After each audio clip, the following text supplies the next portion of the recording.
to canteen records, the total value of food donated during this operation would be a guess only from March 1945 to, I think it was just 4 years. But anyway,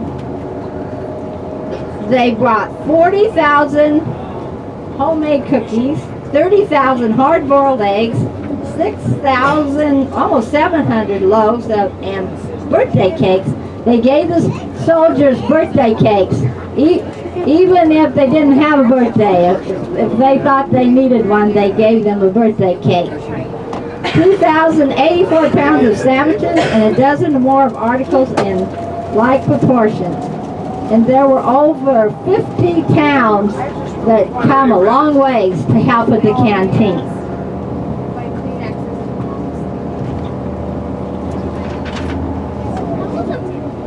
And I know a lady that is 93. The girls that helped deliver the food weren't supposed to get off, but give the soldiers, you know, like their address or anything. But a lot of the girls put an address in the popcorn ball. And this lady happened to do it. It wasn't, I guess it was her, she said it was her sister, but I think it was hers. But anyway, she ended up getting married to this man. And at the museum, her wedding dress is there. So if you get a chance to go there, really, you should go. It's just really cool.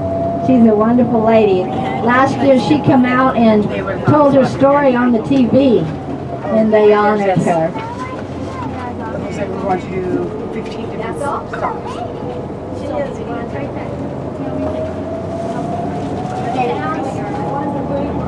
15 different stops, that's all. When we go over the...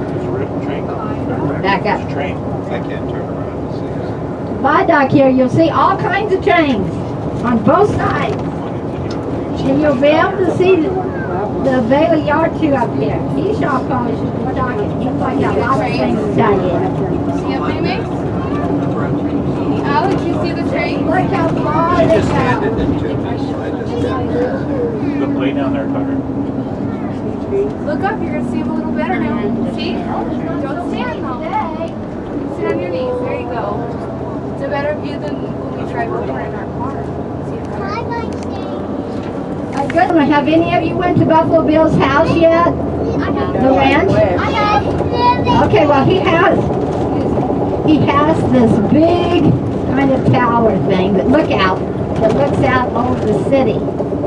Well, but at that time there was nothing within miles.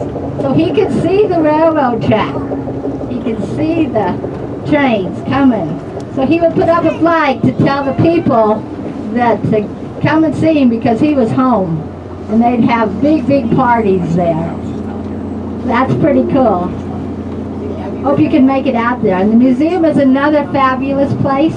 That is where the canteen display is. And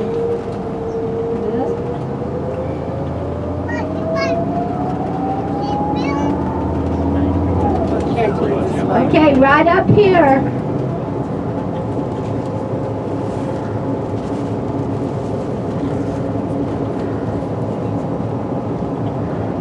It's to your right.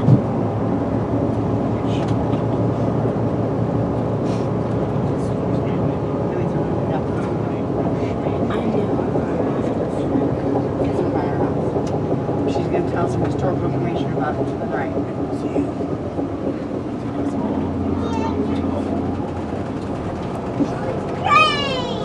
This is the Catholic Church. That's where I go to church. And up here in the fall, there is our telegraph, our newspaper office.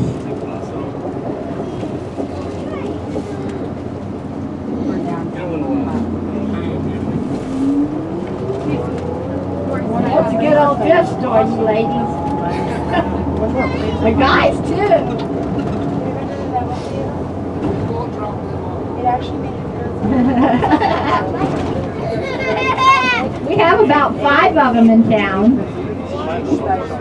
And we just asked them. Speak louder! I'd like to say welcome.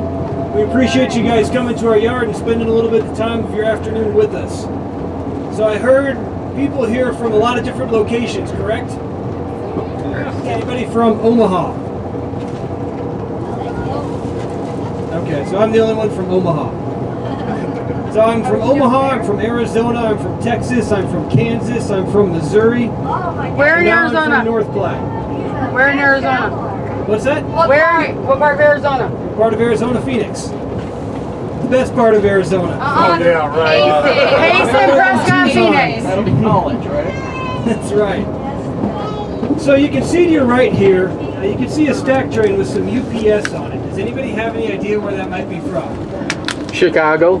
Chicago? Very good guess. We get a lot of traffic from Chicago that comes through Bailey Yard here. Anyone else? East. Memphis. Safe answer.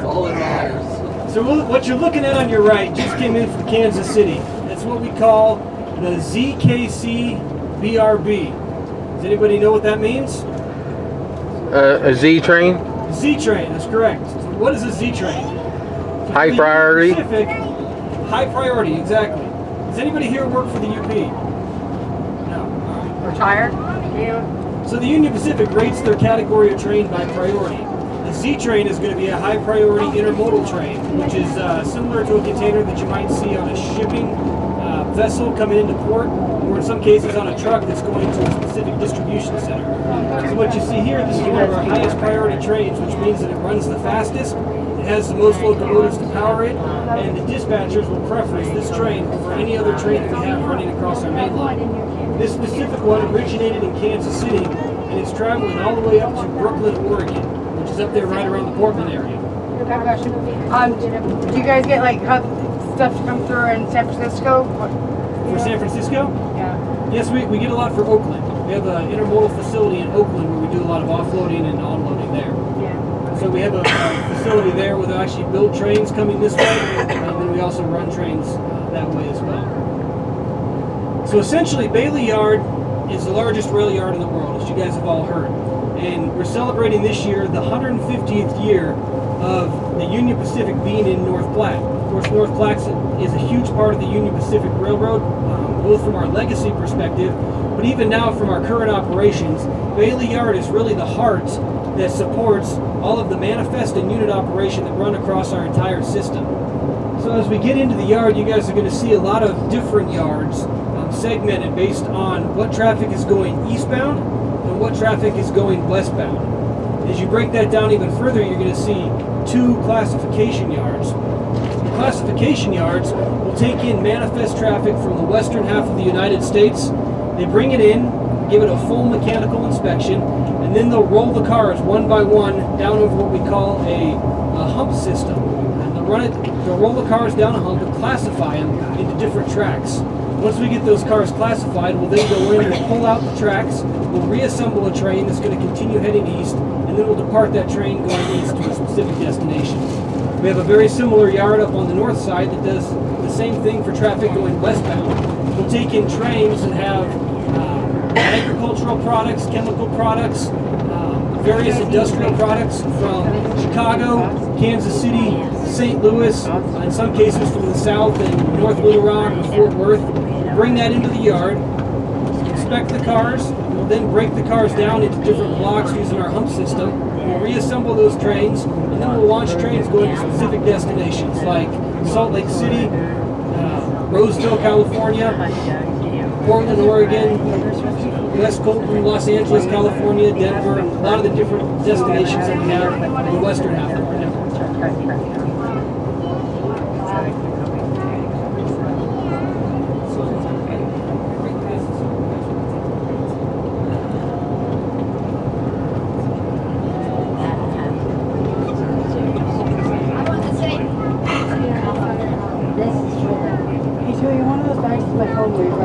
This is where the railroad is lit all along here. It was kind of a bad side of town, you'd say.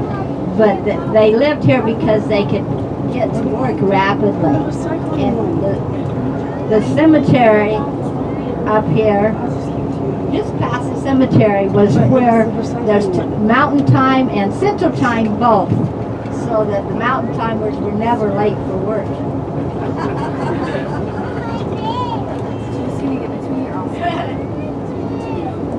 Yeah, but you're really low to the side, so you try to see if you can find it. It's right next to the picture thing. You're gonna get a picture of Daddy on the magnet. All right, so we talked a little bit about the manifest trains that we have. If you look to your right here, you can see a manifest train that's destined for Proviso. Proviso is one of our system yards that we have in Chicago. So this train here is actually working out of a departure yard. What you see is a train that has been broken down, reassembled, received a full mechanical inspection here in the departure yard. We've added locomotives back to that train. We've proceeded with all the safety checks and double checked that the consist is right, and all of those cars are destined to customers that are in Chicago or on the eastern part of the United States. We then call our train crew. The train crew will come on duty, come and board the train in the departure yard, double it up in some cases, and then depart. And they'll head from here over to Omaha, from Omaha across Iowa all the way up into Chicago where this train will terminate. Some of you may have seen there was a locomotive in the middle of this train. Does anybody know why? In-train. Super train. I like that. In-train distributor power. Distributive power. Exactly. So how big do we build our trains at the Union Pacific? Does anybody know? Up to a mile and a half. A mile and a half?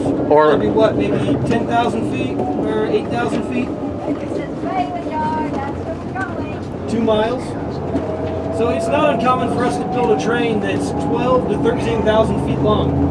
And you guys can see one of the things that allows us to do that is the distributive power that we use with the locomotives. So as you notice, this train here, it's got locomotives on the very head end. It has one locomotive in the middle, and then it'll have a locomotive that's on the rear also, in a lot of cases. That helps us not just with the train handling for that train, but also helps us with the fuel conservation.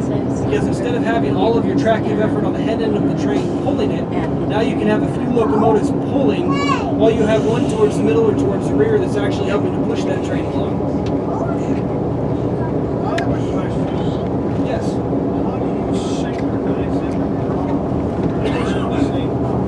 So the distributed power locomotives are controlled by a radio connection with the lead locomotive. So the engineer that's actually running the train from that lead locomotive has a screen and a console that will allow him to control how much throttle or how much braking effort he has from that distributed power locomotive. Satellite system or radio? Radio system, for now. That's kind of girl. No, in fact, if you look at that train as it's leaving right there, and if you guys go and you walk around a little bit back at the park, you'll see an example of what we call an end-of-train device. So the end-of-train device actually attaches to the level at the very rear of the train, and it communicates with the lead locomotive also via radio signal. And it tells the engineer how much air pressure he has in the rear of his train. It tells him exactly where the rear of his train is. That way he can determine as he goes down the main line that he still has his entire train intact. Because without that device, he's going to know for sure if the rest of his train is still back in the rear. Why would I want to watch the light? It ended up being a technological advance. The radio technology came around for the train device. I'm trying to watch the So a regular freight train will not have a caboose anymore. That's correct. That technology has been around for maybe 20 or 30 years. Highballers, do you know why? They're really kicking, that's right. So you can see here on the right, this is really the main nerve center for Bailey Yard. This is where the superintendent has his office. That's where my office resides. You can see the communication tower in the array that we have that helps our dispatchers communicate with the trains from the regional area here. You can also see a tower up here. We call that the East Tower. That's where we have a yardmaster that sits. He coordinates all the trains that are built that are going towards the eastern half of the United States. So he has crews that work directly for him, go down into our tracks and start assembling trains.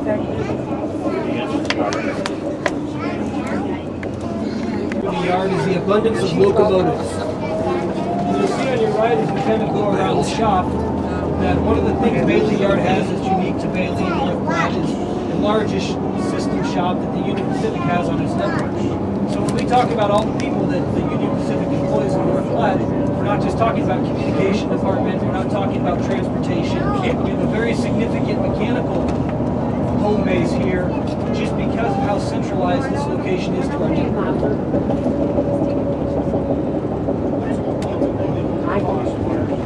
So a brand new locomotive is estimated to be between $2 and $3 million, depending on which type that you're buying. And I'm sure that price goes up every year, just like everything else. So you can see here on the right, in some cases we have some older switch engines that we have stored here. We like to keep them here in North Platte because if we do have them decommissioned and we need to bring them back into the fleet, we have them right next to a system shop that can do that very quickly. You can look in here also, you can see the bays that we have running into our main facility. That's where they do everything from minor repairs, minor oil changes to major overhauls on our locomotives for our network. So the general rule of thumb is if you're anywhere on the Union Pacific and you have a broken locomotive, you want to send it to North Platte because we have the people and the resources to get that locomotive fixed. And then once it's fixed, we can send it anywhere in the country that it needs to go very quickly. South? Yep. So essentially, ahead of you, up on the right, we'll drive by here in a little bit, we have a receiving yard. The receiving yard brings in the trains from West Colton, from Denver, from Salt Lake City, everything over on the West Coast. The train will terminate here, but those trains aren't sorted. Every car on that train just tells our computer system that it wants to come to North Platte. So it comes to North Platte, but all those cars on the train might go to 15 different destinations out east. So our job here is to bring them up to our hump and roll them down into our bowl where we can separate them. The same that you would if you were working in a post office and you're trying to separate all your different pieces of mail by the zip code that it goes to. We take all the rail cars, we separate the cars that need to go to Texas into the Texas rail, the cars that need to go to Kansas City into the Kansas City rail, Chicago into the Chicago rail, etc. And then we go ahead and pull those out from the other end of the yard and actually assemble the train that goes to those specific locations. What's slowing them down? They're Retarders coming on down the the hill, track. you can hear them braking. There's retarders on the track that squeeze in on the wheel sets. Ah. Slow them down all the way along. Then they set the switches for which way they gotta go, and then the retarders adjust the speed. It's all gravity feed after that bump. Can you guys hear that squealing sound a little bit? Yeah. So our hump computer system looks at the car and it determines if the car is loaded or if the car is empty. So it'll get the actual weight of that car. It'll look at what type of car it is. Is it a 45-foot car? Is it a 80-foot car? And then it'll make a determination based on how much space there is left in the rail that this car needs to go into. And that's all done from the circuitry that we have running through our track. So then when we release the car at the top of the hill, it will go through two sets of what we call retarders. And the retarder is a pneumatic system, so it's an air system that actually comes up and applies a retarding force to the wheels. So it'll actually slow that car down a little bit before it actually rolls down into the track. So every time these cars hit those retarders, you can hear the skates on the retarder pushing up and squeezing on the wheel to slow that car down a little bit. So each car has a projected entry speed on how fast it's going into the retarder, and then a projected exit speed on how fast it should be coming out. And our computer system has radar detectors that take very careful calculations and measurements to make sure that we're staying within an acceptable threshold. I have another question that's kind of off the wall. You remember a few years back when the tornado lifted the carts up? How much do those carts weigh? An empty car weighs about 33 tons. And that, A loaded car can weigh up to 130 tons, sometimes even more depending on what you have on. Yeah, and that Mother Nature knocked quite a few over, didn't it? That's right, that's right. That's pretty heavy. Something that you don't realize though, even as heavy as those cars are, if you do have an empty car coming down this hill, if you have a wind blowing from the opposite direction, that wind will work on the car the same that it would just work on a kite. If there's enough wind pushing, it can actually blow that car back and slow it down a little bit. So our computer system has to take into account some of these environmental factors as rolling them down into the bowl. Have you ever had one fall off of the track and roll down the hill? What's that? Have you ever had one fall off of there and roll down because of the wind? No, not very often at all. You have another Yeah. question right here. I have a question. There's another question. Yeah, yeah, sir. I've been hearing about natural gas locomotives. Are you guys going to get any natural gas instead of diesel locomotives? Right now that's inconclusive. We've done some tests mainly on the West Coast with the natural gas locomotives, and I know that there are some pros and some cons associated with that, but I haven't heard of anything. Okay. Yeah, my camera. Thank you. You're welcome.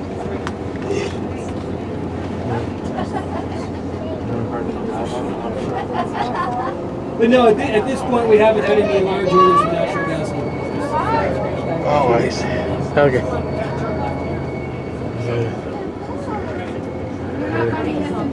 So if you look to the right, you can see the cars as they're actually rolling down into the bowl. So the computer system will be able to detect exactly how much space they have to roll. And then again, it makes that retarding effort based on how much space it has left so that it can actually control the speed that that car needs in the rail and makes the joint move further.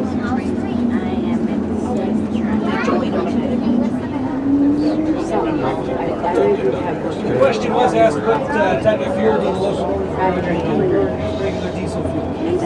Union Pacific is the largest private consumer of diesel fuel in the world. Second of all entities, right behind the United States Navy. So very big resource for us. Gallons per mile or miles per gallon? We actually look at it more in tons per gallon. So we like to advertise that we can move about 400 tons of freight on 1 gallon of fuel, or 1 ton of freight, 400 miles on 1 gallon of fuel.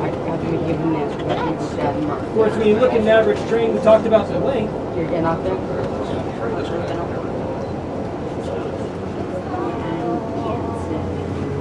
Train goes by right now, you guys. Watch the window. It's not uncommon for us to build a train that's actually 18,000 to 20,000 tons. So you're talking about a lot of mass there that's moving down the main line.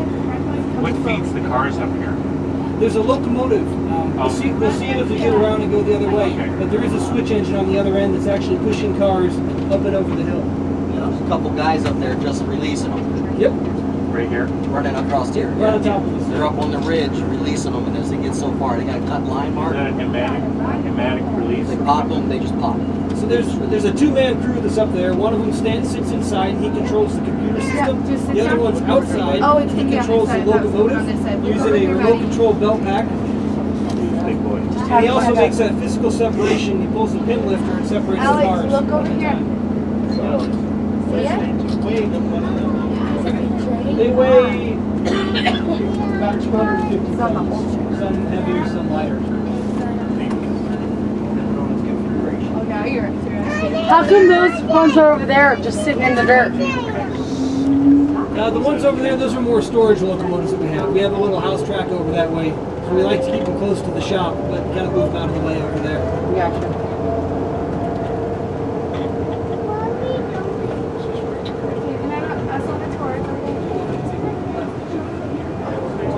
Everywhere. You see another portion of the operation here in Bailey Yard. So far we've talked a lot about the manifest traffic that comes in. To your left you can see what we call the East Rack.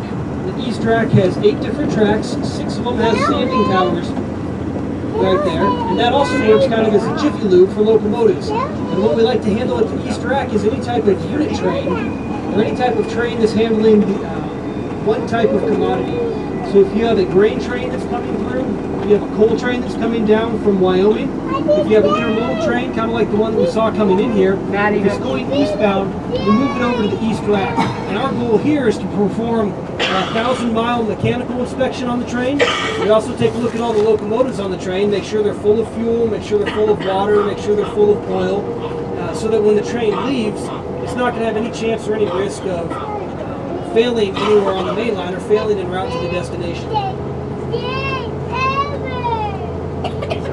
So you can see already we've got a couple of trains that are lined up there on the East Rack. Looks like we have an auto rack that's over on the far north track. Intermodal train. Got a coal train that's over there also. Of course, this operation is staffed 24 hours a day, 7 days a week, 365 days a year. When you see a lot of the advertisements about the amount of cars that we move through Bailey Yard, a lot of that is on these unit trains that come straight through. And again, Those guys gotta work out in the winter. what's that? Those guys gotta work out in the winter still. They do. It's Their rain, winter's snow, as bad sun, as or ours. shine. That's right. They enjoy it too. Sometimes more than others. But you're right, that is one of the most challenging things that we deal with. just as a railroad in general, is you are subject to a lot of the forces of nature. So, a day like today is actually a very pleasant day to be out and working. But we've got everything from the heat of July to the depths of January and February. Complain about the heat. That's right.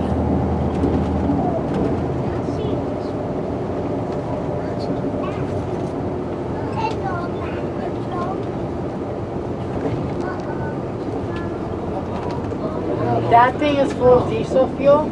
Sit down, Maddie.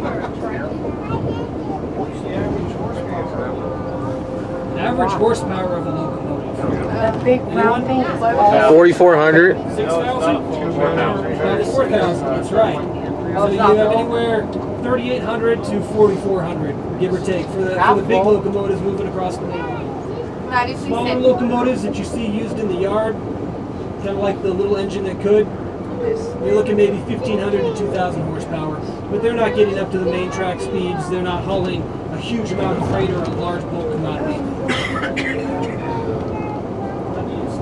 Stop sign, go across the tracks.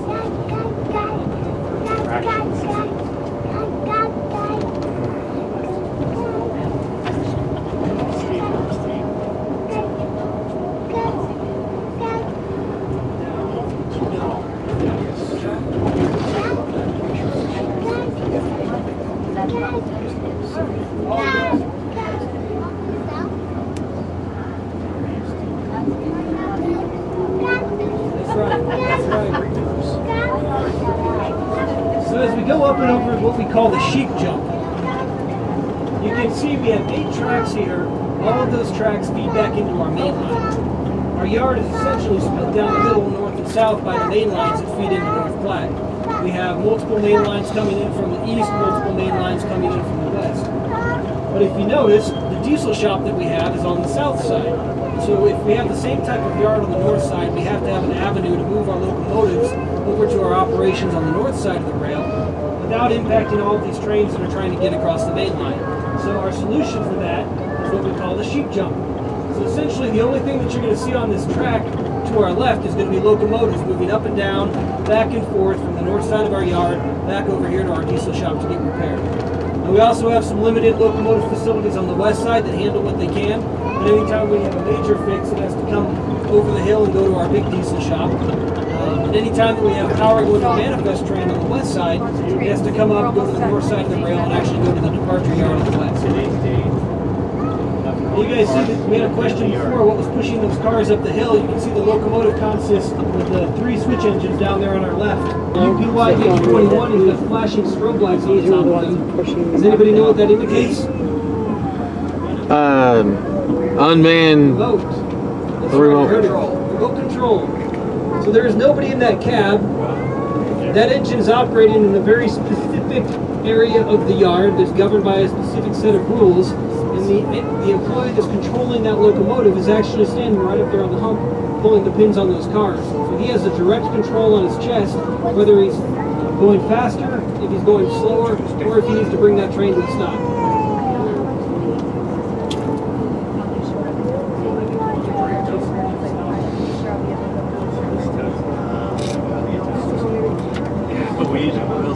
They do. They have a very sophisticated fail system there. If there's any kind of break in the communication between the switchman and his locomotive, the locomotive will automatically stop. If there's any questionable technological issues, the locomotive will automatically stop.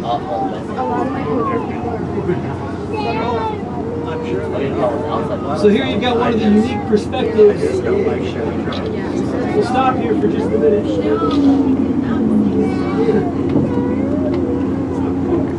So you can see we talked about the coal trains that come down from Wyoming. Looks like we have 4 of them that are on the rack right now. While they're sitting here, we've got mechanical teams running all the brakes. They're doing inspections for all the cars, checking for any kind of safety concerns. We've also got trucks that go out and fuel the locomotives that are on the rear end of the trains. And then our whole team of mechanics, and oilers, and electricians on the head end of the train also. And once it's getting close to being ready, we'll put out a call. Call the crew. The crew will come here as soon as they drop their safety flags. The crew will get on and take that train east and continue.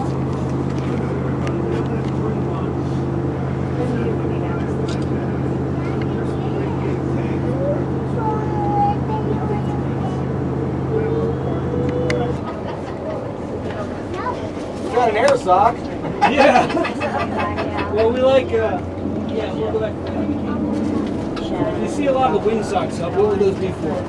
Well, I wanted to play bingo with you guys, so you guys want me to do that? Two things. First one would be, as part of our safety plan is have visual indicators which way the wind's blowing. That way if you do have any kind of diesel issue, any kind of hazardous response, you have a visual indication which way you need to go.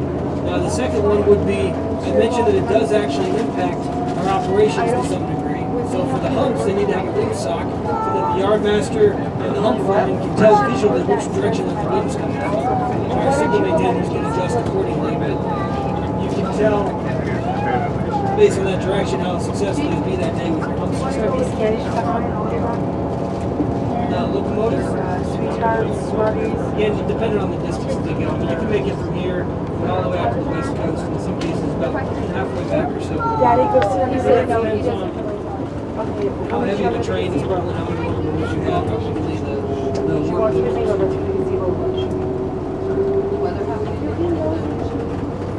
Yes. It does, most He likes definitely. $5. So the wind, if you talk about the aerodynamics of the train, the less aerodynamic you are, so if you have a lot of empty cars, the wind's kind of getting down inside the empty cars, or you have intermodal wells, you have a lot of full cars in an empty car, the wind will actually pick up into that. It will actually work to create a drag effect, same as it would on an airplane.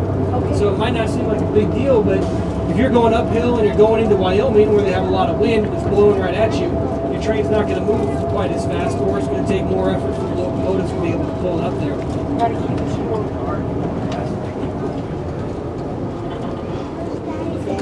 In some cases, yes, it could be.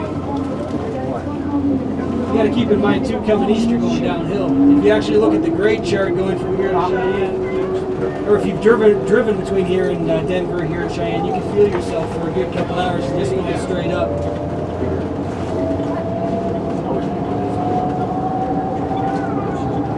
Here goes an engine across the. That's right. We can kind of open the doors and show everybody else kind of what we do.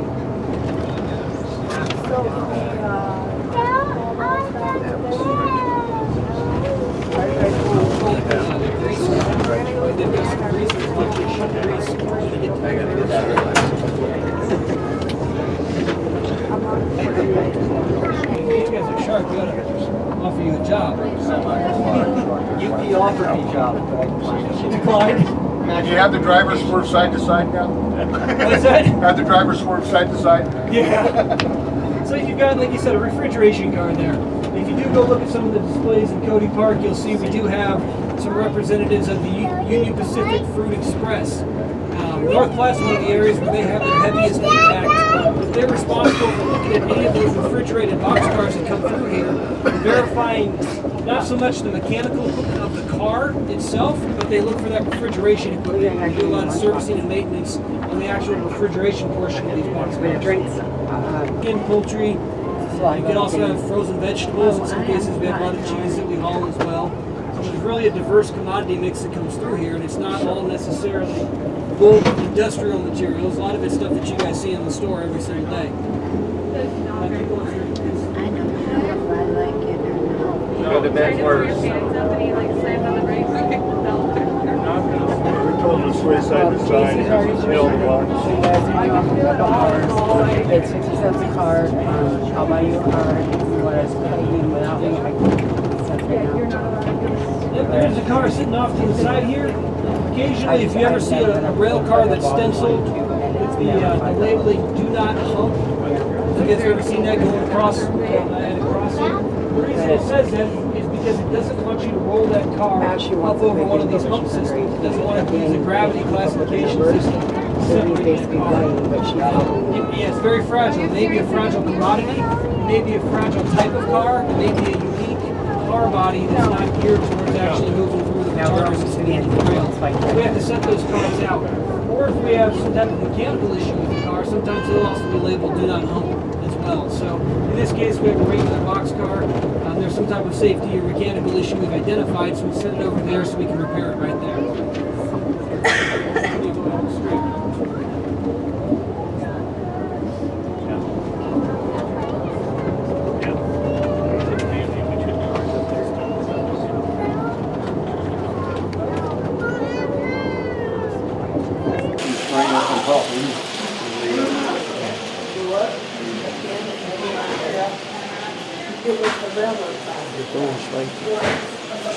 That she would have carried in that time, or some lady might have. Probably not Rosie. She was too busy on the chains. But Red met stop, and oh, that's not right. That's my flag. I got the wrong one here. I'm sorry. You swing it at a right angle. That met stop. Then if you hold it out this way, that meant that you needed to slow down. Raised up like this, it means to go ahead. You can go ahead, it's okay. And you swing it back in a circle, that means to back up. I suppose maybe more like this, but he's doing it right here, so. Danny almost got clogged on.